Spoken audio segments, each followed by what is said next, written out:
Good evening. No, it really was the most anticipated budget, I think, in decades. And kind of it was going to be a doom budget, wasn't it? We were given so much bad news and spin. I was there watching it myself for the first time. I have to say, I thought politically it was really quite cleverly constructed. I thought everyone thinking there's going to be a big rise in fuel duty didn't happen. The fact they're going to give £500 million towards potholes may of itself not be huge across the country, but a sensible thing to tell the public. Lots of constant references to the money being given to Scotland, much to the absolute displeasure of the SNP. Clearly Labour using the budget to reinforce the gains they made recently there in the general election. 1p off a pint, which we will discuss later on the show. Economically, I have to say, I sat there thinking this is illiterate. These sums simply don't add up. The idea that the measures that she's taken will bring in an extra 40 billion a year in tax, I simply don't believe. But I thought the most disappointing part of the whole thing were the projections for growth. Now, we've been told this was a budget that was going to be all about growth. Well, it doesn't look like it is. Even the OBR, their report today, suggested that in 3 or 4 years' time, growth will be a mere 1.5%. Well, given you have to counterbalance that with a rising population through immigration, I don't think without budget deficits there will be any growth in the country whatsoever. But you tell me your thoughts. Is this a budget for growth? Farage at gbnews.com. I'm joined in the studio by Andrew Rosendale, Conservative Member of Parliament for Romford, Lloyd Russell-Moyle, former Labour Member of Parliament, Liam Halligan, economist and journalist. Liam, let's begin, and the whole debate through the hour is about whether this is a budget for growth. But let's just begin on the national finances. I just feel that neither party are levelling with the public about just how big the national debt's getting.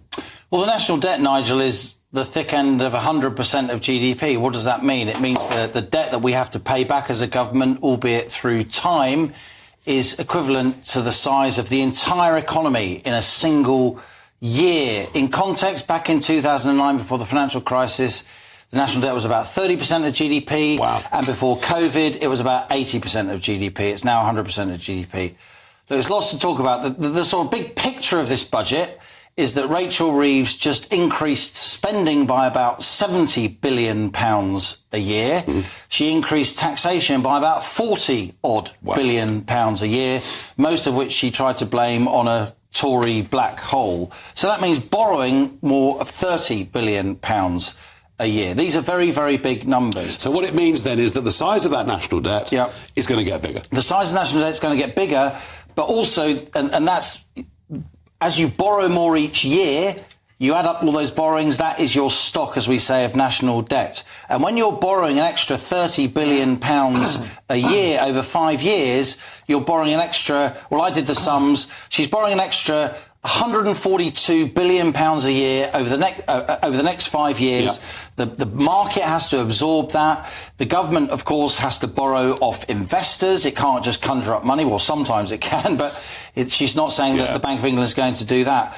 And my concern is that financial markets won't be able to withstand that. They'll charge the government more to borrow. That's already happening. It started today. And that will push up mortgage rates and personal loans and loans that businesses take on, and that won't do anything to help growth. On the contrary, that will hinder growth. Using the internet without a VPN is a bit like taking to the road without car insurance. All it takes is one unlucky moment to cost you a lot of cash. We want to help protect you. This video's sponsor, Private Internet Access, is the VPN to help keep you safe. Now, you might be asking, what is a VPN? Well, a virtual private network is an app that hides your IP address and safeguards your internet connection through an encrypted tunnel. This way, it shields your digital life from the eyes of those that are looking to exploit your private information. Whenever you connect to the internet on a public Wi-Fi network, such as at airports, coffee shops, friends' houses, or even in your own home, your data is at risk of being stolen. Hackers that are connected to the same Wi-Fi network have the ability to steal your personal data with ease. T-Mobile reached a settlement this year with the US Federal Communications Commission after they suffered data breaches in 2021, 22, and 23. In 2023 alone, over 37 million customers' data was exposed. And it's not just hackers to be concerned about. Information can be censored.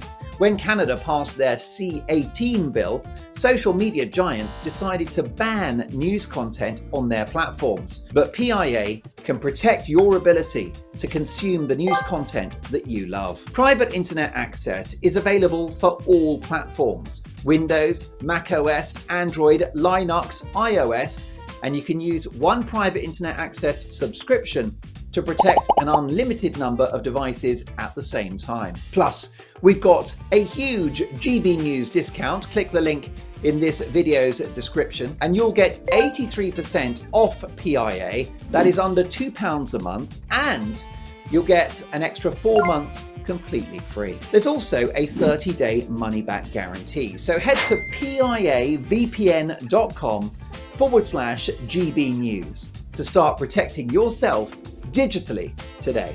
Now, Labour have been screaming for a very, very long time about the mini-budget of 2022 and about how the markets reacted in the way they did, but there's been quite a big market reaction this afternoon. There has. When I last looked, what we call the 10-year gilt yield, I'm sorry to get technical, people are going to want to know about what this means for them, but this is the context. Well, it's a prediction of the interest rate, isn't it? Yeah. So the 10-year gilt yield is what it costs the government to borrow for 10 years from today. And the 10-year gilt yield went up from when she sat down until about 2 hours afterwards by what we call 25 basis points. That means a quarter of 1 percentage point. That's the same amount that the Bank of England cut rates by back in August. We're now in a situation where the Bank of England is saying that the interest rates are going to go down in terms of the base rate, but the market is saying, no, we're putting interest rates up. And when you get a situation like that, that's when you start to get the whiff, and I say this with no pleasure, I don't want it to happen, but you start to get the whiff of financial instability. We will see. Lloyd, does the size of a national debt matter? Well, it does matter, but if we put it into kind of a context of a household, most households have a debt worth 3, 4, 5 times what their annual income is, don't they? Because they have a mortgage. And what Rachel is doing now is she is saying what we'll do is we will going to look at the assets that we have as well as just the spending. So she fiddling the figures. No, she is making it more like your home or my budget. She's making it more understandable, I think, for people. And the other thing she's saying is we're having to do some of these things this year, but we have a long-term plan to ensure that we are not continuing to borrow after the third year for spending. And in fact, the OBR think that they'll be able to do it slightly quicker than their rules that they've laid out. But what the OBR don't say is that this budget will be good for growth, because their projections for the next 4 or 5 years are dismal. Well, the projections, yes, are basically haven't changed. I mean, there's a slight adjustment. Labour will say, our team will say that that's partly because of the inheritance that's become realistic in getting into power, and others will say, well, it's just a minor correction. But I think that what Labour's trying to do is set a solid foundation to say we want to bank what is there, and then we will come back next year and assess how we actually start to move growth to the higher rates. But at the moment, you're quite right. If this were to continue, Labour would not be able to fulfil its pledge of being one of the highest growths in the G20. No. And well, so that's how I feel. That is something that we'll have to come back to. But you can't do growth unless you set the foundations right. And this budget is a foundation budget. Andrew, the Conservatives, 14 years in power, tripled the size of a national debt. Yeah. Look, we got it wrong, but then we enforced these crazy lockdowns, and that's the basis of the mess we're in today. I voted against them all, as you know. I didn't agree with them. I could see that this would lead to the kind of mess that we've got today, huge national debt, very high taxes. But frankly, whatever mistakes we made, we were leaving office with a slightly better position. Rishi did try and fix it before he left office. What we're seeing today, I'm afraid, Lloyd, is exactly what I expected from a Labour government. We've seen it all before. Labour come into power, they spend, they borrow, they tax, they waste money. And it's never a policy for Just growth. like the Conservatives for the last 14 I years. agree. I'm not disagreeing with you. I'm on your side on this. I think we made It's huge quite funny, mistakes isn't it? and we lost power because of it. Yeah. But it really goes back to the lockdowns. Now, we really were wrong to impose such strict, heavy lockdowns for the period we did. But of course, Labour wanted them to be longer and deeper. That would have cost us even more money. So we are in the aftermath of that period. And we are paying the highest taxes we've ever paid before. We are going to have 100% debt in terms of our national income annually, as Liam has already mentioned. We're in a mess. And what we need is a radical policy for growth, lower taxes. We need to make cuts to public expenditure. And that's where I'm afraid we've gone wrong before. We're spending money without reducing expenditure. We have to live within our means. Yeah, I mean, I spoke in that debate. Obviously, I had to sit there for a few hours, but I spoke in that debate, and the point that I was making was we need to change a culture. We need to actually think success is good, that making money is attractive, that hard work is a good thing. But the only way we get out of this mess, I'm going to put it to Liam, the only way we sort out our national finances has to be through growth. It is. Look, after the Second World War, we had a huge national debt. We didn't get out of that national debt by cutting spending and putting taxes up to the moon. We got out of that national debt because the economy grew. It could sustain a bigger debt, because when you grow, even if the tax rate stays the same or even falls, tax revenue goes up because there's more activity, welfare spending goes down because unemployment goes down, and so on. And I'm afraid the OBR, who did do Rachel Reeves some favours today, it wasn't entirely in her direction. So the quotation from the Office for Budget Responsibility is that budget policies, the policies today, temporarily boost output in the near term, but leave GDP largely unchanged in 5 years. I would say that's actually quite generous interpretation, because when you're raising employer national insurance contributions by 25 billion quid, when you're imposing a minimum wage increase that's massively bigger than inflation, particularly on those small, medium-sized business owners, then where is that growth going to come from? It doesn't strike me that the narrative, the basic message, Labour is the party of high growth, and yet you're just putting taxes up from their existing 70-year high. And the two together. I don't think financial markets, I'm sorry to come back to this, in the end are going to buy that. Quick thought back to Lloyd about the change of the rules, that they're now looking not just at liabilities but at assets, and Lloyd equates that to looking at, a family's liabilities and assets. What's your response to that? Well, there's a very respectable set of economic literature over many years. We call it resource accounting. And you can move resource to resource accounting over a period of time. That is where the state puts assets on the balance sheets, say like social housing or parking spaces or whatever it is, to offset against the liabilities.